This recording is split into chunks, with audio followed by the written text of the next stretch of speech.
Welcome to the Dental Brief, the world's direct, right-to-the-point podcast produced to get you the information you need to learn and grow your practice.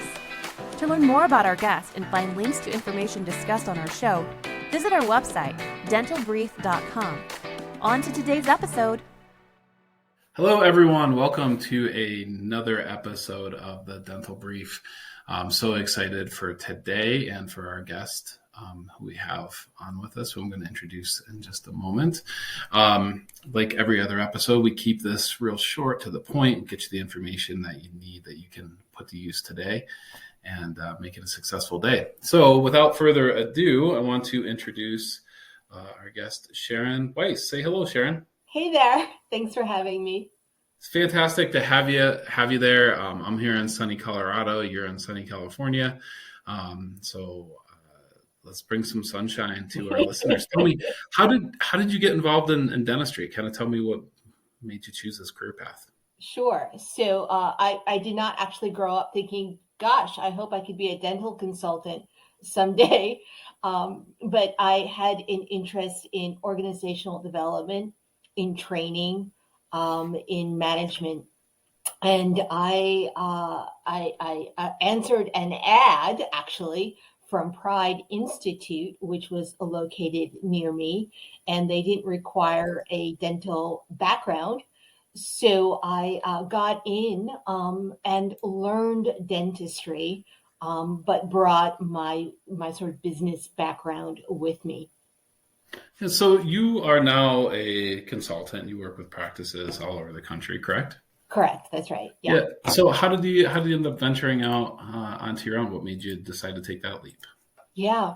So I worked at Pride Institute for 17 years as the curriculum developer and a senior consultant.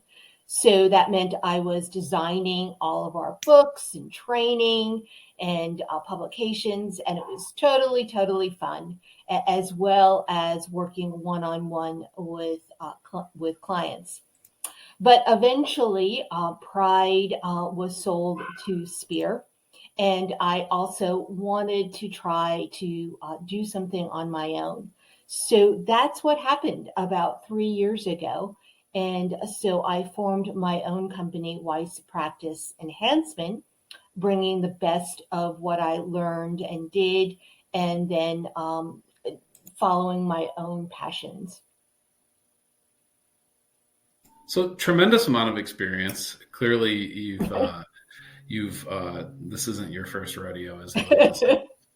So tell me your travels and the calls that you get and what practices that you work with or talking about. What are some of the new problems? What are some problems that they're facing that someone such as yourself can help with? Right. So it is not going to be a surprise to anyone that the major problem is about attracting new employees, and then, of course, also retaining the employees that you have. And one of my interests and passions has always been the study of motivation, about what really motivates both patients and team members, and also this topic of compensation, because there are a lot of myths about both motivation and compensation that unfortunately I find dentists buy into, and that seem to have a backfire in their practice. So what are some of these myths? What are some of these myths that you're talking about? Right. So I know that employees right now are looking for the possible highest compensation they could get. And hey, God bless them, right? They should be well paid. They should feel recognized and rewarded for the hard job they have. So I get it, and I approve.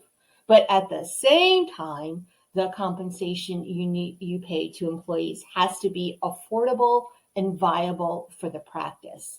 And this is where some issues come up, because what I see a lot of other consultants recommend is that instead of offering a simple salary increase, they advise dentists to institute a bonus plan or an incentive program. And this has some drawbacks which I don't think too many dentists have really thought about. So what are some of these drawbacks? What are some of the issues that you see with offering an incentive program? Right. So the main premise of offering a bonus plan is one, that employees will find it motivational.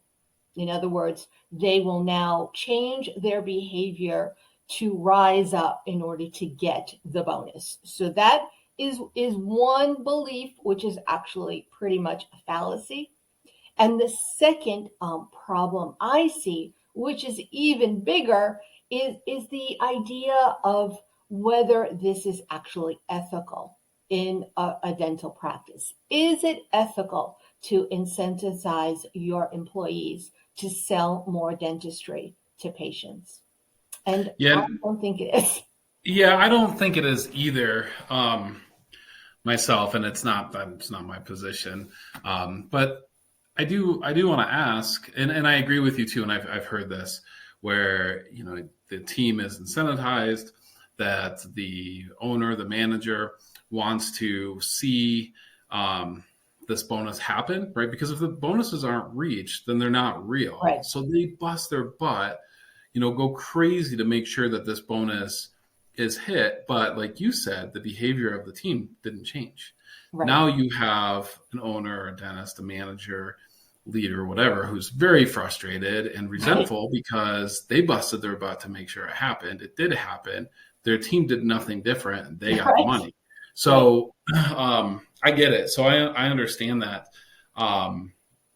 Do you think there's ever a time that it's right to incentivize a team? So it depends on what the incentivize is for, right? So maybe it's a personal goal. You will learn something new, and therefore, great, you want to recognize and reward the employee for that.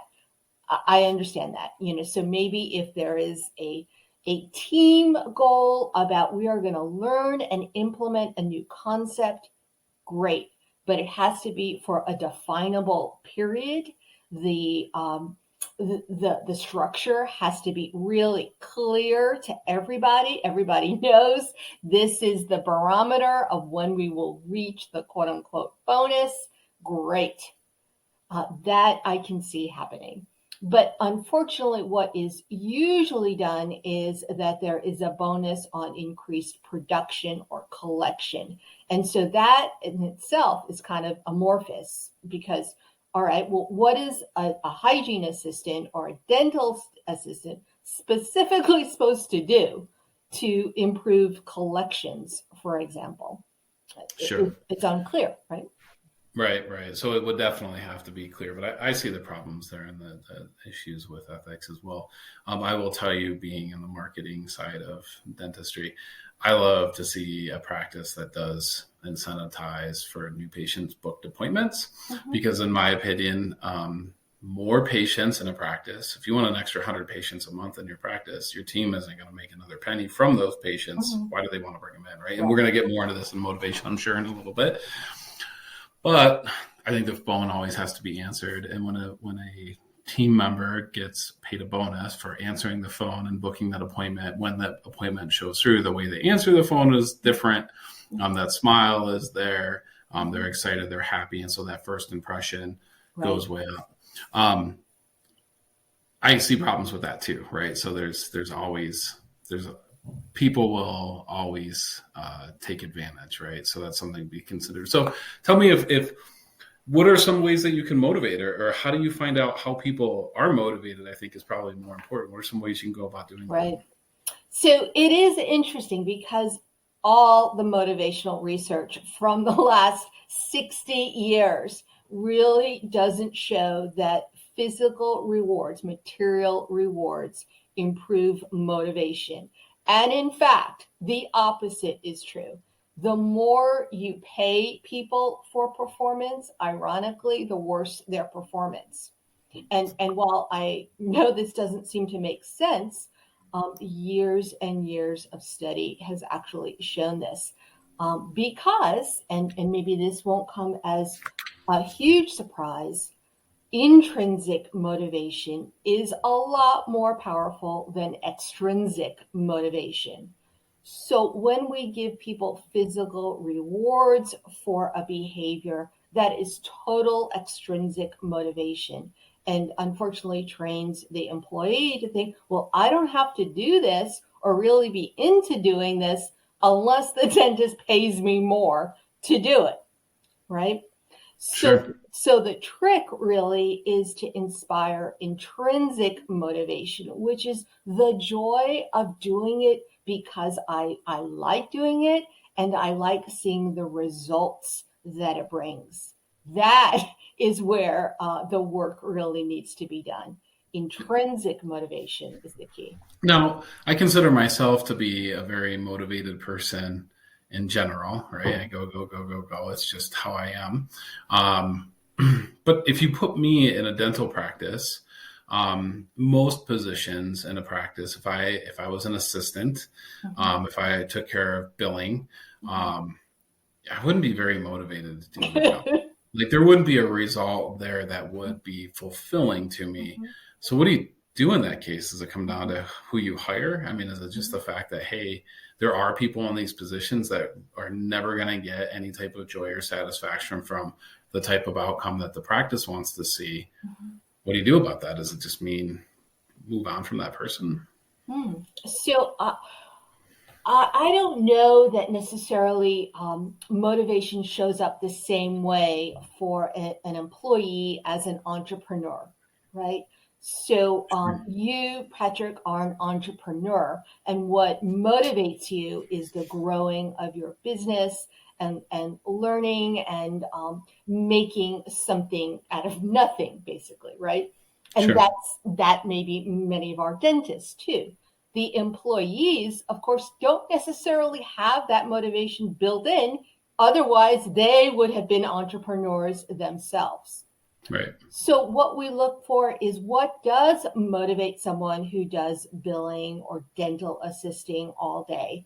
And what the research suggests is, one, they have to make a larger meaning of their role, right? That I'm not just sucking spit. I am a healthcare practitioner really curing or healing people. That might be a way to make meaning of my job. The other is they get acknowledged and rewarded by their manager for their contribution. That is also a huge, huge factor in motivation. And finally, an employee wants some ownership of how they do their job. So they're able to make some decisions and have some agency in their positions. Sure. That makes sense. So what I'm hearing, and maybe I'm a little bit wrong here, but it does sound like you need to get to know your employees, right? To kind of figure out what is going to motivate each individual, because nobody's the same. Exactly. Right? It's kind of like being an anthropologist or a sociologist looking at your employees, right? I mean, I talk to too many of my clients who are now so jaded about hiring employees. When I ask them what their latest employee's name is, they have to pause and think about it, right? Now, there's something drastically wrong when we look at employees as interchangeable and therefore disposable. Yeah, that's some great information. Sharon, is there anything else that you want to add today? So, developing a full comprehensive compensation plan can be done. It's something I enjoy doing with dentists. And I would encourage most dentists to look bigger and broader about how they recognize and acknowledge their employees, both physical, material ways and the relationship ways. Yeah, I think that's great advice. I want to encourage our audience to check out your website. It's weisspractice.com, and that's spelled WEISS practice.com. Sharon, it's wonderful to have you here. I want to have you come back. Thank you so much for being here. Thank you. Thank you for joining us on today's episode. Did you know you can weigh in on today's topic on Facebook? Search The Dental Brief on Facebook or visit our website, dentalbrief.com, and just follow the link. We look forward to having you join us again on another episode of the Dental Brief.